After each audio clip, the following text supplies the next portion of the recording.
Hello students, IIT brain में आपका स्वागत। आज हम फिजिक्स में एसएस क्रोटो के प्रॉब्लम 1.6 नॉट पर डिस्कस करेंगे। एक बार आप पहले क्वेश्चन सुने। A flexible pipe of length L connects 2 point A and B in space with an altitude difference h as shown. A rope passed through the pipe is fixed at point A.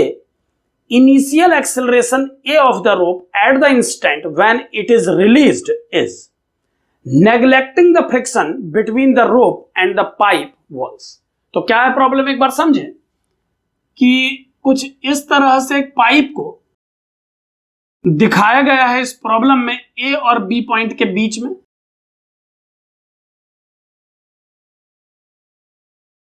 और इस pipe में एक रोप को रखा गया है कुछ इस तरह से। आप ध्यान दें, ये रोप क्लियर दिखाई दे, इसीलिए मैं बिल्कुल सेंट्रल लाइन के रूप में इसे बना रहा हूं, लेकिन आप समझ सकते हैं कि रोप इस तरह से हवा में नहीं रह सकेगी। आप समझें कि ये पाइप के सरफेस से नॉर्मल रिएक्शन ले रही है। इस कॉर्नर पर इस रोप को फिक्स कर दिया गया है, इस कॉर्नर को ए और इस कॉर्नर को बी डिफाइन किया गया है। ए से बी तक के एल्टीट्यूड को एच बोला गया है, यानी यहां से यहां तक के लेवल में एच का डिफरेंस है, और इस रोप के टोटल लेंथ को एल बताया गया है। आपको यह कैलकुलेट करना है कि जब इस रोप को रिलीज किया जाएगा तो यह कितने एक्सेलरेशन से स्टार्ट करेगी। अब ध्यान दें, इस प्रॉब्लम को हम एक बार पहले भी सॉल्व कर चुके हैं, लेकिन उस केस में हमने इस स्ट्रिंग के एक एलिमेंट पर डायनेमिक्स की इक्वेशन बना के इसे सॉल्व किया था।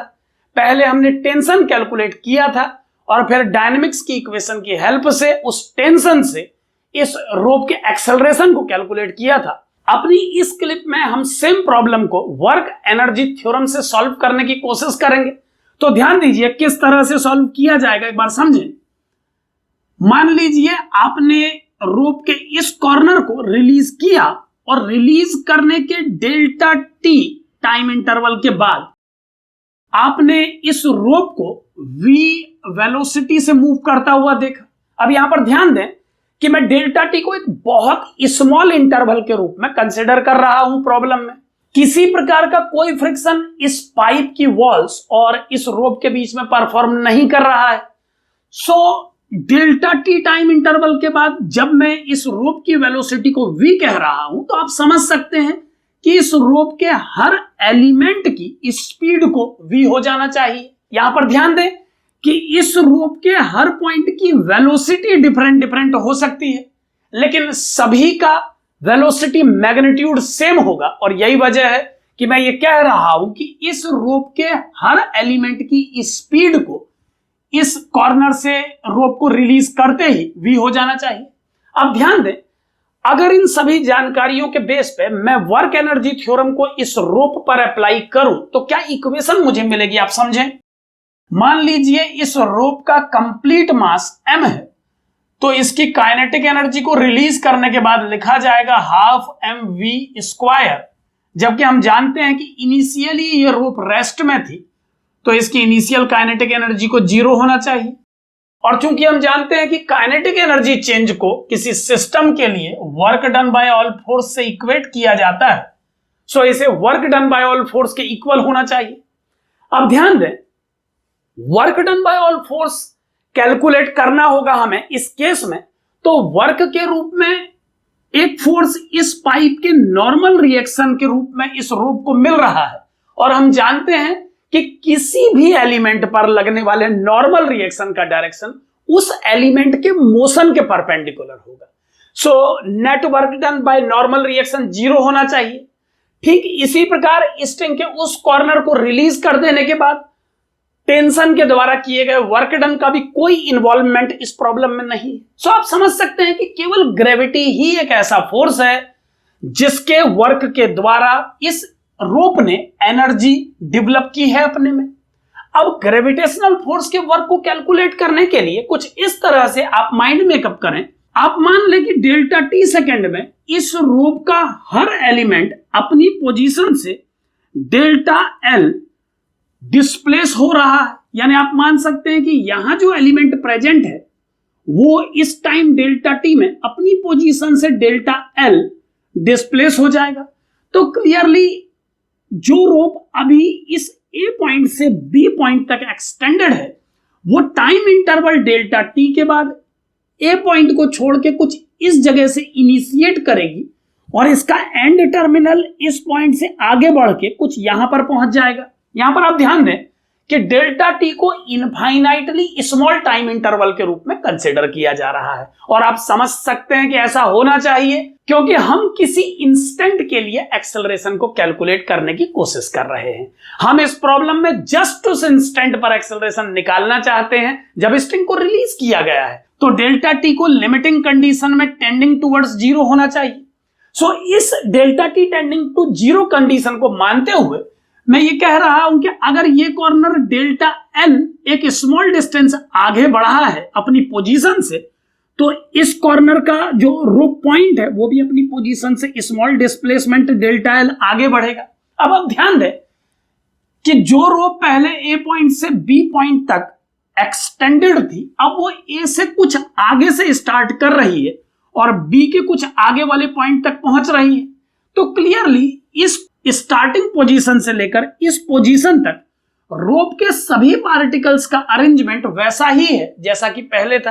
यानी हम ये माइंड मेकअप कर सकते हैं कि बस इस रोप का एक पार्टिकल जो कि इस पोजीशन पे था और जिसकी लेंथ बहुत छोटी डेल्टा एल थी, वो इस पोजीशन से इस पोजीशन पर शिफ्ट हो गया है। एक बार फिर से समझें कि जो रोप ए पॉइंट से बी पॉइंट तक बिछी हुई थी टाइम इंटरवल डेल्टा टी में, उसने डेल्टा एल डिस्प्लेसमेंट ट्रेवल किया, जिससे ये कॉर्नर कुछ आगे बढ़ गया और ये कॉर्नर भी।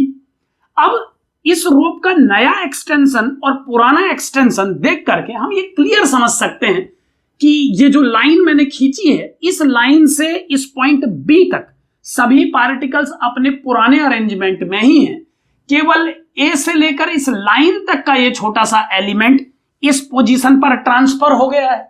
सो ग्रेविटी के द्वारा इस केस में किए गए वर्क डन को अगर मैं negative change in potential energy से इक्वेट करूं तो मैं क्या लिख पाऊंगा इस इक्वेशन को आप समझें। ये होगी half mv square equal to negative final potential energy. इस इनिशियल लेवल को रेफरेंस मानते हुए इस पोजीशन पर डेल्टा एल लेंथ के इस छोटे से पीस के लिए मैं पोटेंशियल एनर्जी को लिखूंगा माइनस म्यू डेल्टा एल, ये मास के रूप में लिखा जाने वाला टर्म है इस एलिमेंट के लिए, इंटू जी इंटू एच, और इनिशियल पोटेंशियल एनर्जी को मैं जीरो लिखूंगा।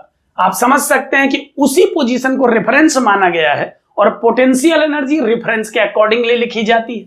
अब अगर मैं इस इक्वेशन को थोड़ा सा अरेंज कर लूं तो ये बन जाएगी mv square equal to minus minus plus हो जाएगा और 2 को शिफ्ट कर दिया गया है। सो ये होगा 2 mu delta L g into h, और v स्क्वायर को हम लिख पाएंगे 2 mu by m into delta L into g into h. कुछ इस तरह से v स्क्वायर को प्रेजेंट किया जा सकेगा इस रोप के लिए। अब ध्यान दें, v स्क्वायर को डेल्टा एल से कनेक्ट किया जा चुका है और हमें एक्सेलरेशन को कैलकुलेट करना है। तो एक्सेलरेशन तक कैसे पहुंचा जाएगा, अब उस पॉइंट पर आए। ध्यान दें कि एक छोटे से टाइम इंटरवल के लिए आप इस प्रॉब्लम को सॉल्व कर रहे हैं। सो जैसे ही आपने रोप के इस कॉर्नर को रिलीज किया, मान लीजिए इस स्ट्रिंग में एक्सेलरेशन a डेवलप हो गया। अब क्लियरली समझे कि एक छोटे से टाइम इंटरवल के लिए, एक छोटे से डिस्प्लेसमेंट डेल्टा एल के लिए अगर आप इस प्रॉब्लम को सॉल्व कर रहे हैं तो इस स्मॉल टाइम इंटरवल के लिए इस एक्सेलरेशन को इस जर्नी का कांस्टेंट एक्सेलरेशन माना जा सकता है। सो कांस्टेंट एक्सेलरेशन a इस लेंथ के लिए कंसीडर करते हुए अगर मैं इक्वेशन ऑफ मोशन यूज करूं तो मैं क्या इक्वेशन लिख पाऊंगा, आप ध्यान दें, मैं लिख पाऊंगा v square equal to initial velocity जो कि 0 थी का square plus 2 into acceleration into displacement delta L. So v square को 2a डेल्टा एल के रूप में लिखा जा सकेगा इस केस के लिए। यहां पर आप ध्यान दें कि एक लंबे डिस्प्लेसमेंट के लिए इस तरह की बातें नहीं बोली जा सकती हैं क्योंकि इस प्रॉब्लम में एक्सेलरेशन एक कांस्टेंट नहीं है।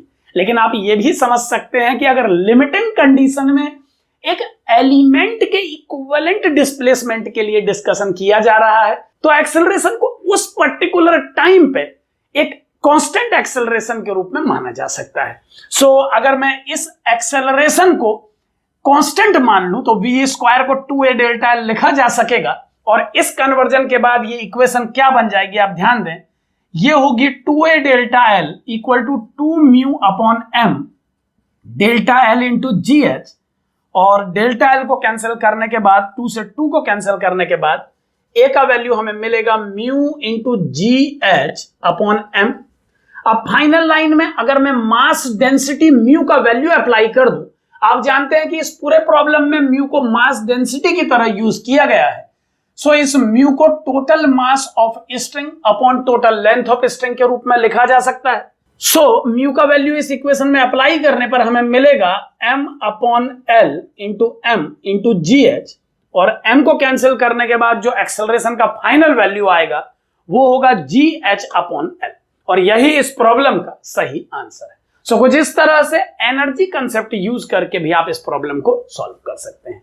सो इससे पिछली क्लिप को देख के आप डायनेमिकली इस प्रॉब्लम को सॉल्व करने का तरीका, और इस क्लिप को देख के एनर्जी कंसेप्ट से इस प्रॉब्लम को सॉल्व करने का तरीका समझ सकते हैं। Thank you.